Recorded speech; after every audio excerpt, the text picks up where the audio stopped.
Imagine this. You're walking alone in the early hours of a cold morning. The streets are silent, empty, as if the world has paused just long enough for you to finally hear the hum beneath your own thoughts. There's no one to impress, no distractions to chase, just the truth, raw and aching, rising from somewhere deeper than reason.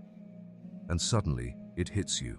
Not a thought, not a feeling, a knowing, silent and unbearable. None of this makes sense. Not your ambitions, not your heartbreaks, not the endless chasing of things that never seem to deliver what they promised.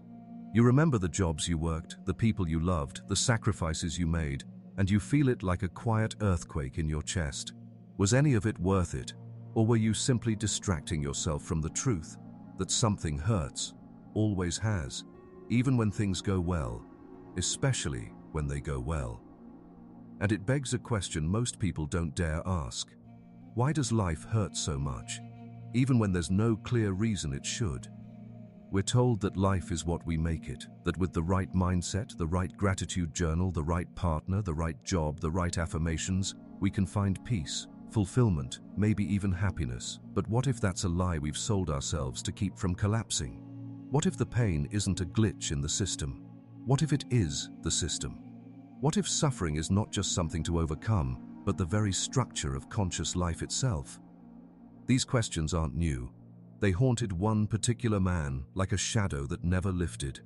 Arthur Schopenhauer, a philosopher who dared to look life in the face and say, "This hurts, it always hurts, and here's why you need to stop pretending otherwise." Schopenhauer wasn't interested in selling hope. He didn't write for comfort, he wrote for truth, and the truth he found was disturbing. He saw existence as a perpetual striving, a blind, insatiable hunger embedded in every living thing, a will, as he called it, that moves not toward happiness, but toward endless craving, wanting, desiring, reaching, a hunger that never ends, because once one desire is fulfilled, another takes its place, and even when we get what we thought we wanted, the satisfaction fades. Why? Because we weren't built for peace, we were built to want, and that wanting, the endless fire that keeps us chasing, is the source of our pain. Think about it. When was the last time you felt truly content? Not distracted, not entertained, not momentarily satisfied, but still, whole, without any part of you whispering that something is missing. It rarely lasts. Moments of peace vanish like fog in the morning sun. Even joy carries with it a kind of tension, because we fear losing it. Even love holds pain, because it exposes what we might one day lose. Even success tastes hollow, because it never feels like enough. And so we keep running, from pain towards something better, always somewhere else, always not here. And deep down, you know this. You've felt it too. The quiet despair that hides behind every smile at a party, the gnawing emptiness after achieving a goal you worked years for, the silence in your soul when the world finally gives you what you thought you needed, and it doesn't change anything. You tell yourself it's just you, that you're broken, that you need to try harder, fix your mindset, meditate longer, work more, rest more, love more, let go more. But what if you're not broken at all? What if the problem isn't you, but the human condition itself? What if Schopenhauer was right? That suffering is not some mistake to be corrected, but the price of consciousness, the shadow of desire, the inevitable toll of being alive. You weren't meant to feel okay all the time. You were meant to want, to strive, to hurt. And that leads us to the question no one dares ask out loud. If life is suffering by nature, how do we live without going mad? How do we find peace when the very structure of existence is designed to deny it? Is there a way out? Or is the only true freedom the courage to see the world as it is and choose to live anyway? You're about to find out. But first, we need to understand the hidden architecture of this pain, why it's here, where it comes from, and why, despite all our progress, all our knowledge, all our comforts, it never seems to go away. Let's begin where most people stop looking, at the root of it all, at the will, and what it really wants. There's a strange kind of silence at the root of every human being, a silence filled not with peace, but with pressure. You may feel it in the background of your happiest days. You may notice it late at night when everything slows down and the distractions fade. It's the feeling that something is off, that you are not enough, that life itself demands something from you but never tells you what. This silence is the cry of what Schopenhauer called the will. And to understand why life hurts so much, you need to understand this will, not just intellectually but existentially, as something that lives inside you, because it does, it always has. Schopenhauer believed that everything in existence is driven by a blind, irrational force, a pure, ceaseless urge to exist, to expand, to survive, to consume. This is the will. Unlike other philosophers who saw reason as the defining trait of humankind, Schopenhauer argued that reason is just the servant of the will. Our logic, our goals, our morals, our ideas, all are tools we use to justify and pursue whatever our desires dictate. Think about that.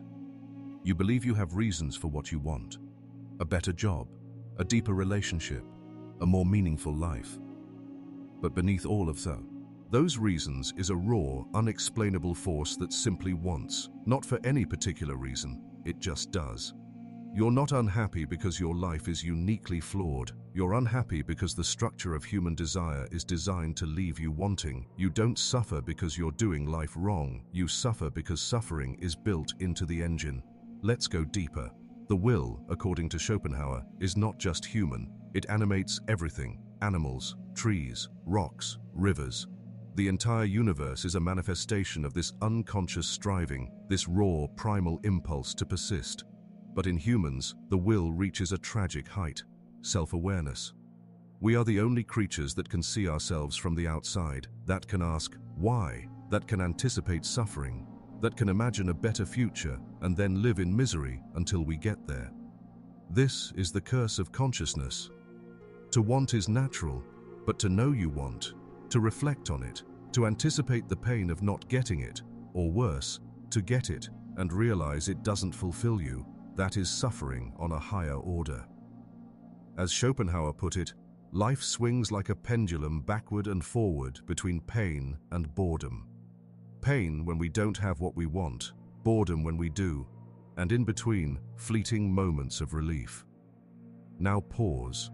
Think about modern life. Everything around you, from advertising to social media to productivity hacks, is engineered to intensify your desire, to feed the will, to make you want more, to convince you that what you are is not enough and that you must become something else. We call this progress. But Schopenhauer saw it differently. He saw modern society as a vast machinery of distraction, designed not to make us happy, but to help us forget how deeply we suffer. And what makes this suffering so powerful, so invisible, is that it wears 1,000 masks. The man who obsesses over status isn't greedy. He's just trying to feel like he matters. The woman who can't stop working isn't ambitious.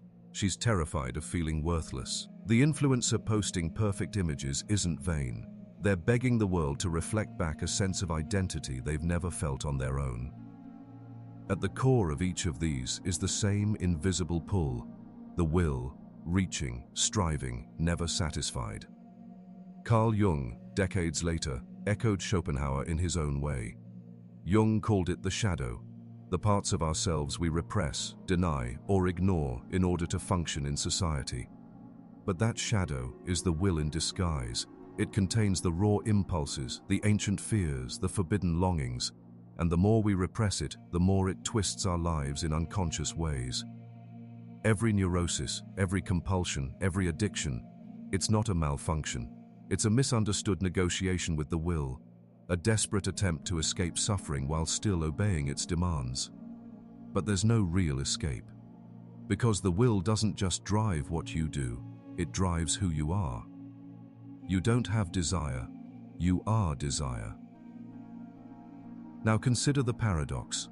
We spend our lives chasing fulfillment, believing that if we can just arrive at the right place, the right relationship, the right version of ourselves, we'll be free from suffering. But every arrival creates a new absence. Every gain reveals a new gap. This is what Schopenhauer saw with terrifying clarity. We suffer not because we are unfulfilled, but because we are built to be unfulfilled. Huxley, in Brave New World, imagined a society where suffering was eliminated through pleasure, distraction, and control. But in doing so, people lost their depth, their humanity, their soul. Because suffering, as horrible as it is, also gives life its weight, its gravity. It forces introspection, it drives growth, it opens the door to meaning. And so we're left with an unbearable tension. We hate suffering, but we need it. We want freedom, but we are the prisoners of our own wanting. And what of love? Isn't that too? He one noble exception. Schopenhauer was brutal on this too. He believed that romantic love is not about happiness or connection, but a trick of the will, a manipulation of our consciousness to ensure reproduction. That passionate love, in all its madness and beauty, is nothing but biology dressed in poetry. The will using you to create more strivers, more sufferers. He wrote, "Love is an illusion that compels us to serve the will of life." Let that sink in. Even your most sacred emotions, your longing for intimacy, your desire for union, are not yours. They are tools of the will, embedded in your nervous system, ensuring the cycle of suffering continues. And yet, this is not nihilism. Schopenhauer didn't believe life was meaningless. On the contrary, he believed that only by seeing the will clearly, by facing the full horror of it, could we begin to transcend it. He admired the mystics, the sages, the monks who renounced the world, not because they were avoiding life, but because they had understood it too well. In giving up the chase, they had found something rare and sacred, peace beyond desire.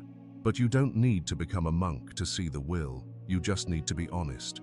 Look at your own mind. Watch your thoughts. Feel how fast desire moves, how it leaps from object to object, how it never rests, how even your dreams are saturated with longing. That is the will. And now that you've seen it, you can't unsee it. So the question becomes, what happens when you stop pretending it isn't there? What happens when you strip away the illusions and look life square in the face, not with fear, but with radical clarity?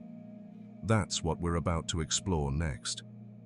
Because once you understand the root of suffering, you can begin to see its shadow, the hidden cost of ignoring it. And those costs, psychological, emotional, societal, are far greater than you've been led to.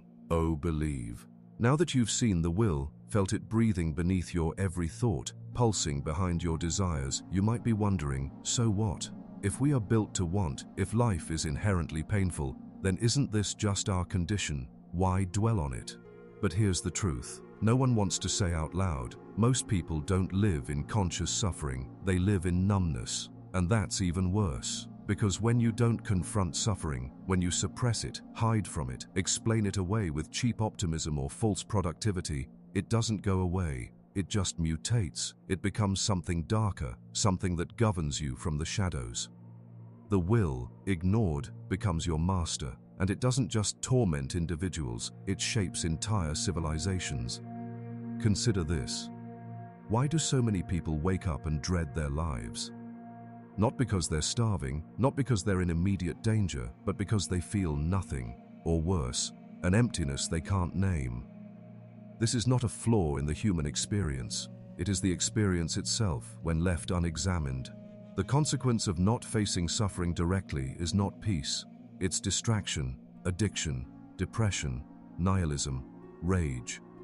Schopenhauer saw this long before modern psychology did, but today we have the language and the evidence to understand just how deep this problem goes. Let's begin with addiction. Gabor Mate, a modern physician and psychologist, has spent decades studying the roots of addiction, and he echoes Schopenhauer in a haunting way. He says, "The question is not why the addiction, but why the pain.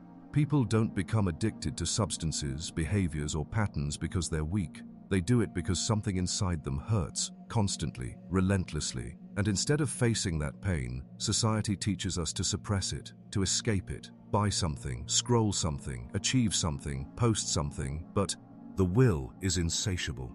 And once you give it control, it devours everything. What begins as a desire for relief becomes a cycle of torment, desire, fulfillment, emptiness, repeat. Your brain adapts, your dopamine systems crash, your sense of meaning disintegrates. Addiction isn't the disease, it's the symptom of a deeper disease, the inability to be with life as it is. And that disease is everywhere. Let's talk about relationships. So many people enter love not from wholeness, but from desperation. You don't look for someone to grow with, you look for someone to fix the ache inside you, to validate you, to reflect back a version of yourself that feels lovable.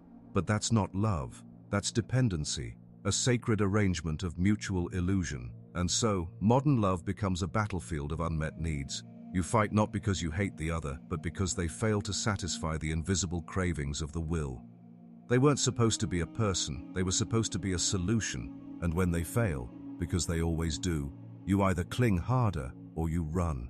Ghosting, cheating, withdrawing, projecting, all symptoms of the deeper disease. The result?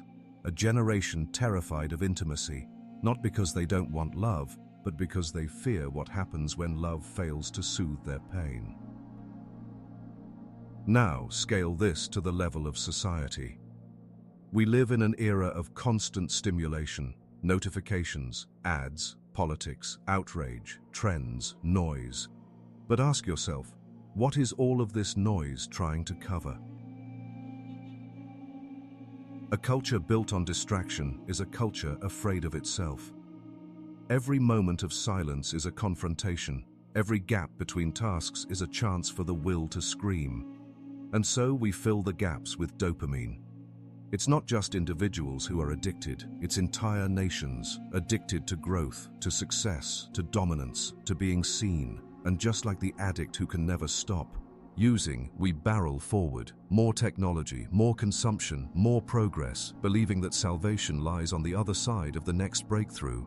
But the pain never leaves, because we're not progressing, we're running. Running from the one thing we refuse to face, the fundamental emptiness beneath all our striving. This emptiness isn't just emotional, it's existential. Jean-Paul Sartre called it nausea, that creeping dread when you realize the world has no inherent meaning, that everything you thought gave life structure, religion, morality, social roles, was constructed. And when those structures break down, you are left with the terrifying freedom to define yourself. No guidance, no certainty, no truth, just you staring into the abyss. Most people don't want that kind of freedom, it's too much. So they choose a prison instead, a job they hate, a relationship that numbs, a belief system that simplifies, a routine that removes the need to think. But the will isn't fooled. It haunts them in dreams, in breakdowns, in that sudden moment when everything seems fine and yet something inside collapses. They call it burnout, or depression, or a midlife crisis. But really, it's just the consequences of pretending life isn't what it is. This is where cognitive dissonance kicks in, a psychological defense mechanism, a way to keep functioning in a world that contradicts everything your soul knows to be true. You feel it when your job rewards you for doing something meaningless. You feel it when your relationships look good on paper but feel hollow in the heart. You feel it when you smile at a party while your chest screams for something real. To resolve this tension, people often double down. They lie to themselves. They convince themselves that the pain is personal, not structural, that something is wrong with them, not the world, that if they just tried harder, meditated more, read more books, smiled more, they could fix it. But deep down, the ache remains. Because the problem is not that life is hard, the problem is that life, as it's currently constructed, is designed to deny suffering while secretly being built on it. And here is the final consequence, perhaps the most tragic of all. When you deny suffering, you deny depth. Art becomes shallow, conversation becomes performance, education becomes indoctrination, spirituality becomes a brand. A culture afraid of pain becomes a culture that cannot feel, and when you can't feel, you can't live. The will, unexamined, doesn't just hurt you, it flattens you. It takes your individuality, your soul, your capacity for awe, and replaces it with consumption, and you don't even notice it happening. You just grow more tired, more bitter, more numb, until one day you forget what it ever felt like to be fully awake. But there is a way out. Not by eliminating the will, that's impossible, but by rebelling against its control, by seeing it for what it is and choosing a different way to live. The next section is not about hope in the traditional sense. It is about rebellion, awakening, a new relationship to suffering itself. Because once you understand how suffering operates, and what it costs to ignore it, you are finally ready to make a different choice. And that choice is everything. You've been running for so long that you forgot what stillness feels like. You've obeyed the will your entire life, striving, pleasing, achieving, escaping. But something in you is waking up now, something ancient, something defiant. Not the kind of rebellion that burns buildings, the kind that burns illusions. Because once you see the game, once you realize that nearly everything you were taught to chase was engineered to feed a hunger that never ends, you don't want to play anymore. And that's where real freedom begins. Schopenhauer believed that freedom didn't come from satisfying the will, it came from transcending it, from stepping outside of its grasp, from breaking the spell of endless desire and choosing instead to stand still in the storm. But what does that look like? Not giving up, not withdrawing into bitterness, but choosing a radically different orientation to life. Let's call it the rebellion of awareness. It begins the moment you stop trying to make the pain go away and start listening to it instead. Pain is not the enemy. It's the only part of you that has never lied. Every distraction, every performance, every lie you've told yourself was an attempt to silence that pain. But it's still there, still whispering the truth. This isn't it. You are not free. This life you've built, who told you it had to be this way? And if you're brave enough to hear those words without running, you enter a new state of consciousness. Schopenhauer called it aesthetic contemplation, a moment where the will falls silent, where you look at a piece of music, a sunset, a poem, and for a fleeting instant, you're not striving anymore. You're just being. You are no longer the sufferer, you are the observer, the mirror, the witness to something eternal. This isn't enlightenment, it's not bliss, it's clarity, and clarity is power, because once you can see your desire for what it is, without judgment, without indulging or resisting, it loses its grip. You are no longer its puppet, you become its master, but awareness alone isn't enough. Rebellion requires action. The next step is what Nietzsche would later describe as the revaluation of all values. Everything you've been taught to believe, the measures of success, the definitions of love, the idea of a good life, must be questioned. Not because they're necessarily wrong, but because they weren't chosen by you. And here's the truth. You cannot be free if you're still living by inherited values. You cannot break the will's control if you still chase the same goals it implanted in you when you were too young to question them. So you must ask, ruthlessly, why do I want what I want? Whose voice lives in my ambitions? What am I afraid to lose, and why? The answers will unsettle you. They're supposed to. This is the fire of transformation, the burning away of borrowed dreams, false identities, second-hand meaning. This is how you begin to rebuild your life from the inside out. Schopenhauer believed that one path out of the will's tyranny was through compassion. This might sound strange. How can compassion help us rebel? Because compassion is the opposite of striving.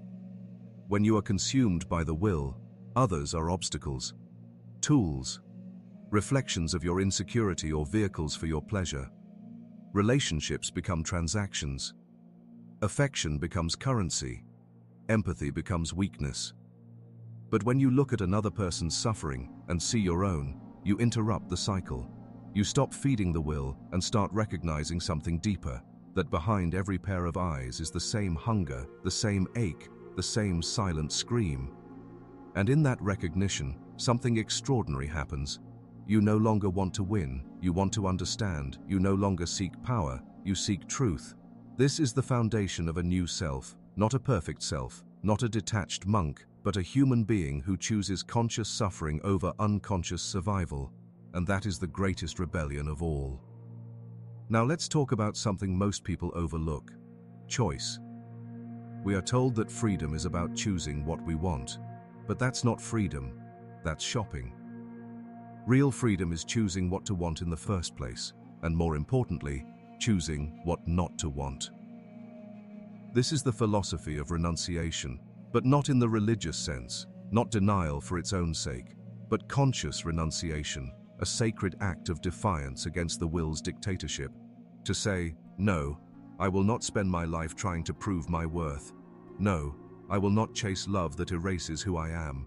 No, I will not sacrifice presence for productivity. Each no you speak from truth is a step toward liberation. And in the space that follows, you begin to taste something rare, not happiness, not comfort, but peace. The quiet knowing that you are no longer asleep, that you are living from a place deeper than craving, that you are no longer an effect, you are the cause. This rebellion is not without cost. There will be grief. You will mourn the false self you built to survive. You will feel alone in a world addicted to noise. You will see through the smiles, the rituals, the masks, and you may want to scream. But do not despair. Because beneath all that grief is a kind of beauty that only the awakened can feel. The beauty of walking through suffering with open eyes, the beauty of loving without needing, the beauty of being alone and finally free.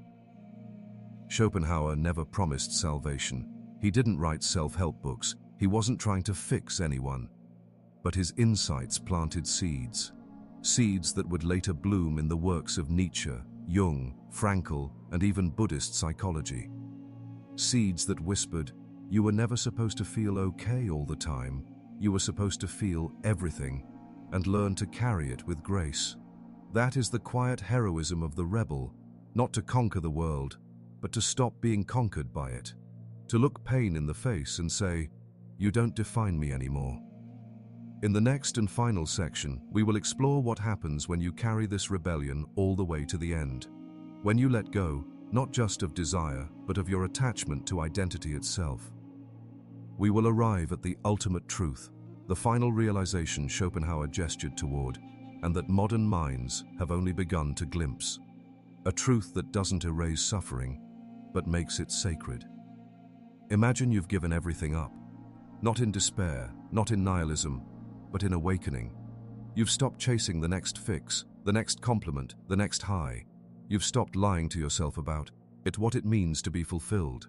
You've watched your false identities dissolve in the fire of awareness. Now you're standing in the ruins of who you used to be. And the strangest thing happens. You are not empty. You are more whole than you've ever been. Because when the noise is gone, when the striving ends, what remains is not absence. It is presence.